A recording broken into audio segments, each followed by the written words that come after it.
Alright, so I just read an article on Wired, and it's basically called Twitter's Surprising Solution to the Patent Problem. Let employees control them. So basically, Twitter wants to stop the suing and all of the patent wars because it stops others from innovating.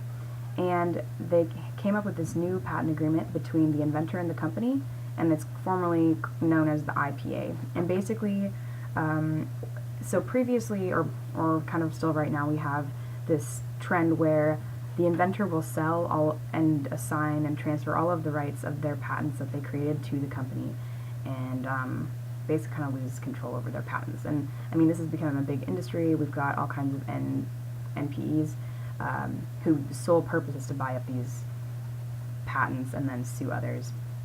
So kind of to avoid all that and kind of focus on innovating and continuing to make better products and help out consumers, la-di-da, and focus on what's important, basically they came up with the idea that maybe the inventor should just, and the designer should just always have control over their patent, and not sell that information because, for three reasons. So basically the article talks about that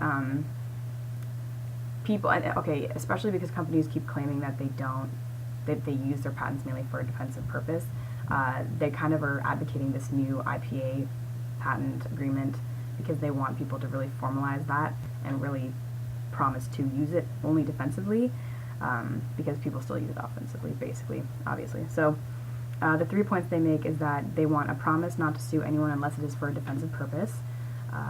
That way, you know, again, we don't want to shut out competitors, and we just want to protect our own products, I mean, in essence. Secondly, they want to promise that the promise flows with the patent. So basically, only the idea that the original inventor had for that patent, that's what's protected, and nothing else. So a lot of the companies that kind of generalize, try to like manipulate or whatever their patent was originally so that they can have more claims on things that they didn't even plan on originally having, that's not going to work out. You know, they don't want to have unnecessary lawsuits.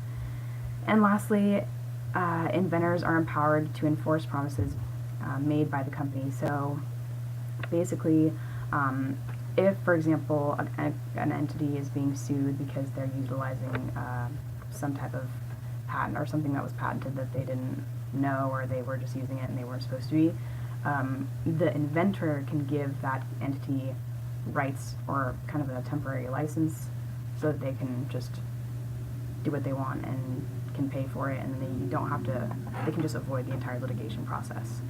So I thought this was kind of interesting. It seems like this might be an interesting way to formalize the whole defensive mentality that companies are claiming they actually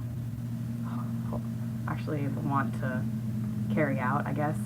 And with the IPA, inventors, companies, and individuals can be assured that their patents will be used only as a shield and not a weapon. I think that's primarily the purpose of this article, and I thought they made some interesting points. Alright, thanks for listening, guys.